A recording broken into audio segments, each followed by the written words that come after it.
Good afternoon, ladies and gentlemen. This is a new episode of The World Today. We are going to discuss, as usual, plenty of segments, plenty of headlines published on national and international websites, and we are going to focus on our local and regional arenas.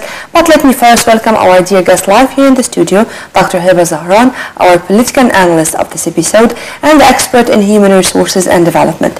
Thank you very much for being with us, ma'am. Thank you. It's my pleasure. And we are going to start immediately, and our first headlines are coming from Al-Ahram Online, where we read, Egypt orders investigation into deaths of Egyptians in London. Indiana summons U.S. Embassy official.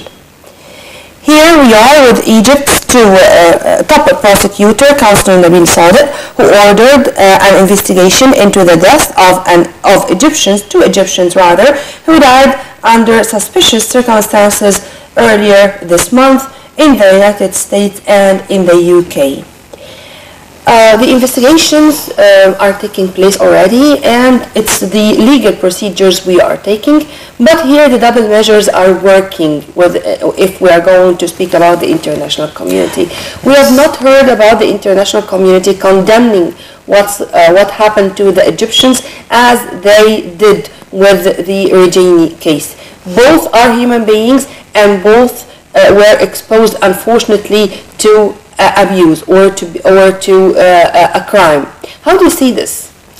Well, actually, first, I don't want to compare between the two cases, okay. Because it happens anywhere, and it happens a lot of times. Maybe now the Egyptians, they know very well their rights, mm-hmm. even inside or outside their countries. Mm-hmm. So the communication between all of us actually became more fast. Yeah.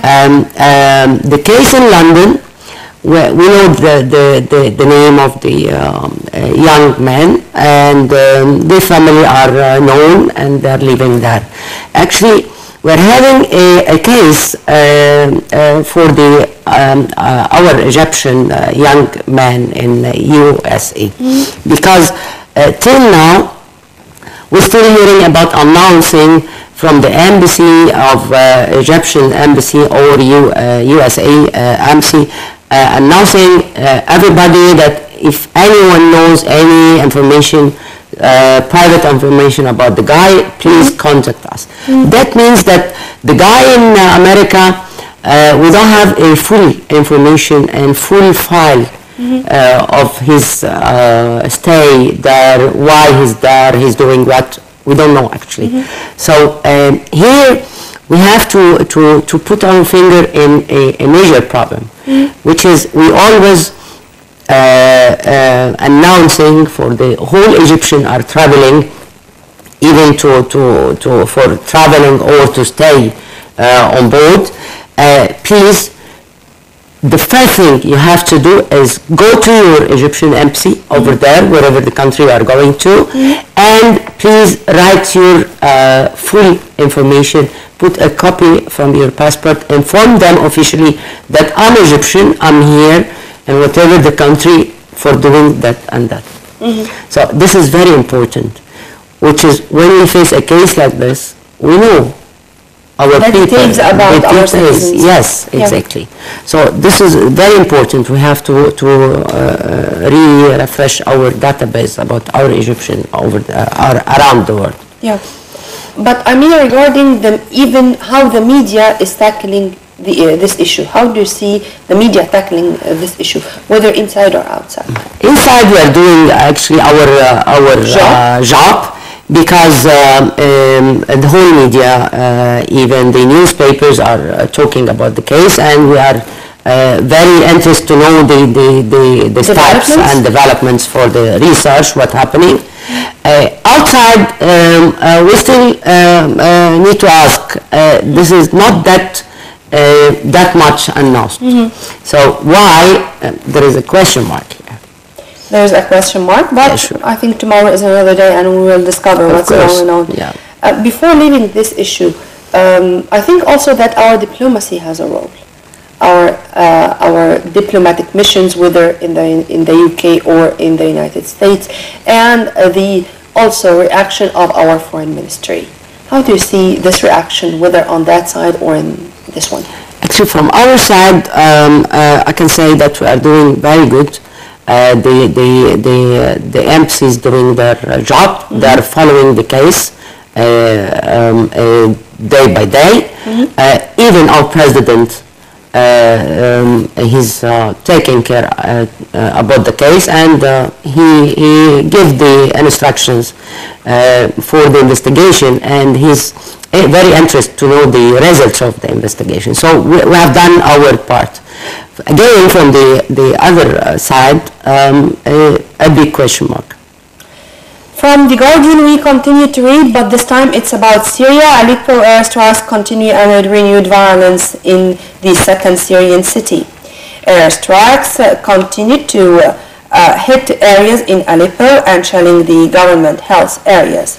At least one or two children were killed and 5 people were injured in the airstrikes, and even to the extent that the Friday prayers were not held in many parts of the city. But right after that, the Syrian army said that they are going to declare truce in parts of Syria, and I don't know if we can, I'm here speaking on behalf of the Syrian army, if we can announce truce in some parts. Why we do not announce truce, at least to be sure or to guarantee that the humanitarian aid is going to reach everyone in need, and there are thousands in need in Syria.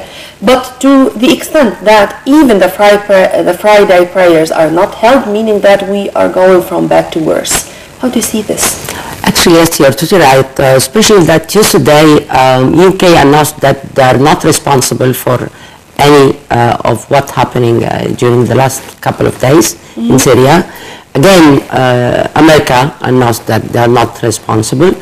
Russian army, they said same. So actually, no one still till this moment announced who is responsible about the damage happened yesterday. In specific, because in Aleppo, unfortunately, the strikes hit a hospital.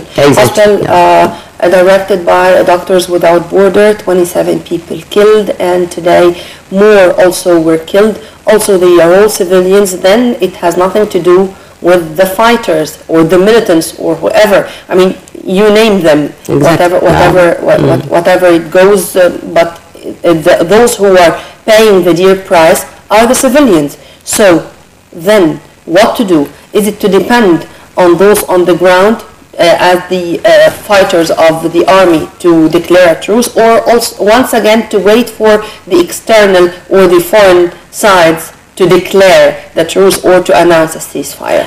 Actually, who should be responsible? Both sides has to move because this is became ridiculous. Actually, people are suffering, and this have to be stopped quickly. And again, yesterday, the case of the hospital, they announced that the last doctor have been killed yesterday. Yeah. So this is the case. Yeah. So what we are waiting for? So worldwide, as we speak, the funeral is taking place, by the way. Should be. May God bless and rest his soul. Taking you to another part of the Arab nation, to Yemen this time, and from the Gulf today we read, Yemen terror sponsors warned. The liberation of the strategic city of Mukalla is a stern warning to all those who are supporting terrorism in Yemen. The Arab coalition to restore legitimacy in Yemen, and it affirmed that on Thursday. Staff Brigadier Musallam al-Rashidi, commander of the UAE force in Hadramaut, who is commanding the liberation battle in Mukalla, said that the support provided by the Arab coalition had been very instrumental in driving Al-Qaeda militants out of the city, affirming the coalition's determination to pursue them. Once again, we find the great difference between what's going on the negotiating table and on the ground. Today, it's the third day of the peace talks between the warring parties of Yemen, and it's taking place in Kuwait. While on the ground, the the battle is still there, and also those who are paying the dear price are civilians. How to manage, or how to take what's ink on paper to be implemented on the ground? Well, actually, as we just said, or you just said, what's happening under the table is the most important. We have to look at, because here, this is the real game. Everybody is talking around the table with a face, with a kind of responsibilities. They agree, all of them, to take it, and under the table there is another case. So again, what's happening in Yemen, same like what's happening in Syria, what's happening in Iraq. So the world are facing a serious problem now, especially our region. So that's why Egypt has a big role here. If you permit me, ma'am, I think that there's some differences between the two cases, because Sheikh Ismail and Sheikh Ahmed, the UN envoy to Yemen, the one of the top Mauritanian diplomats who has played such a role, he said that Yemen is closer to peace more than any other time. But unfortunately, and which is really weird, that the militants or the Iranian-backed militants are those who are an obstacle, because they do have conditions, and after their demands or conditions are met, including withdrawing from Sana'a, which is the real capital, including dropping their arms, I mean, not to use fighting as a way to even prove the rights, if they do have any rights. What to do regarding this? I mean, should the militants or the Iranian-backed militants or the rebels be taken into consideration as parts of the story and to answer their demands to achieve peace? No, actually, they do have a very special agenda, both of them. Even the three sides. Yeah. Each one of them having his private agenda, and he will keep on till he gets what he's planning for. So peace these days, it's really undreamed.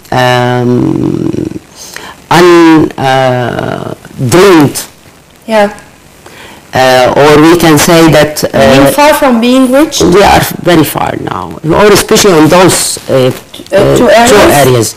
So the people over there, they have to take the step by themselves. Again, the people who are putting their dreams and reach it by having a target.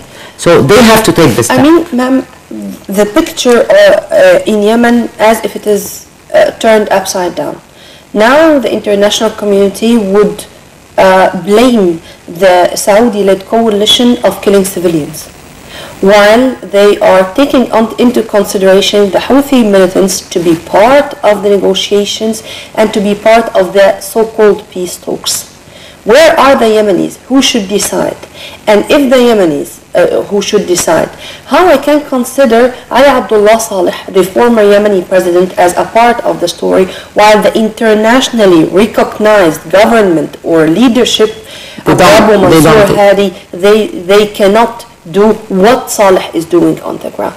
But this is the case, and now, so that's why now Saleh and his people, he has some followers, and they believe on what they wants to do, and the other side, they're having their agenda again. So it's all about the conflict and the corruption between each side.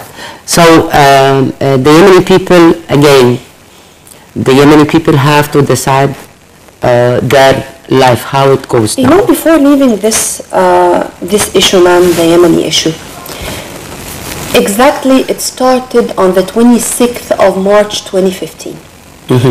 And now, meaning that we are talking about 13 to 14 months, something like that. And, you know, when it started, the analysts even, or the experts, said that it's not going to remain or to stay on the ground, this kind of battles, except for few weeks, or even 2 months. I mean, if I'm going to be that optimistic that the Houthis are going to be that very much well equipped and well trained to fight, or to be able to fight the Saudi coalition and their allies, including even they have supporters. This was my question. Yeah. With those supporters, I mean, since we are going to take all those parts on the negotiating table, why we do not invite Iran and invite Turkey and invite all those who are behind the support, the nice word which you've kindly mentioned, behind the Houthi strength and power? No way, again, because around the table they do have agenda, they go through the agenda, and they look like everybody's talking on same agenda. But under the table, each one of them having a different agenda. So the Yemeni people who the one have to take the decision. But it's no way. It's Yemeni and Houthi. I mean, Yemen, or the Yemeni issue, is a red line for the national security of all the Red Sea states. Around, yes. So, true. As you've kindly mentioned also a few minutes ago, that Egypt, Saudi Arabia, the United Arab Emirates interfered because it's their own national security. Exactly. So, should we also have another role in the peace talks? If we talk about the role of Egypt and Saudi Arabia and United Emirates, I think that the president and the around politics involved, they do have an agenda, and we started already, or we can feel that this agenda started to take place a few couple of weeks ago. So I expect that something is coming on the way to solve the area and the region. We all hope so. Taking you to Iraq, to another part of the Arab region or the Arab nation, from the Daily Star, we read about Joe Biden's visit to Iraq, which was a surprise visit in a show of support and solidarity. American Vice President Joe Biden met Iraqi Prime Minister Dr. Haider al-Abadi in an unannounced visit to Baghdad to show support for the government as it builds on wins against Daesh amid the distractions of political crisis. It's the very first visit for Biden, the White House point person on Iraq, since U.S. forces withdrew in 2011 following a 9-year occupation. I'm glad that the Daily Star used this word, occupation. Joe Biden was in Iraq in a surprise visit, as we've just read, but in a show of support, this is the story. Yes. In a show of support, of solidarity, why now? Is it because Haider al-Abadi decided to listen to the Iraqis and to the followers of Muqtada al-Sadr when they decided to have a sit-in or to protest against corruption? Is it after the reshuffle? Is it after what happened in the Iraqi parliament? Why now? All these are one of the reasons included. But again, the flashy here is why now Obama is there in Gulf area. So he's trying to have a support role to each of them. And the Gulf Conference were taking the step to find the solution around for the region. And again, some agendas, hidden agendas, we can say, it's there, but we cannot talk about it now. We cannot talk about it now? Yeah. Actually, we don't know it. So it's not clear for anyone. Let me make it that clear. Iraqis now knew how to defend their own interests. And they knew that whenever corruption is there, they are going to lose even more than what they have lost before. So, is it a way to support a weak government in front of the people? Again, this is what we have on the table. Yeah. On the top of the table. But the agenda, again, or the hidden agenda, No one can see it clear now. Yeah. So, but we can say yes, till we see different agenda around. From Iraq to Iran, and from the World Bulletin we read, Iran starts voting in parliament election runoffs. Well, the Iranians started voting Friday in second round elections for almost quarter of the parliament seats, the latest political showdown between the reformists and conservatives seeking to influence the country's future. Polling stations open 8 a.m. Iranian local time, of course, for the ballot, which is taking place in 21 provinces, but not in Tehran, because no candidate in 68 constituencies managed to win 25% of votes cast in initial voting on the 26th of February. Iran is moving towards democracy. I think in a much more confident way than ever. And it seems that under Rouhani and under Mohammad Javad Zarif as his foreign minister, Iran is moving forward. Why will you not learn this lesson? First, why? Because let me tell you first, even the situations is different. So in Iran they're very smart. They can see from far away where it goes. Yeah. So they start to take the defense and they change their role very fast.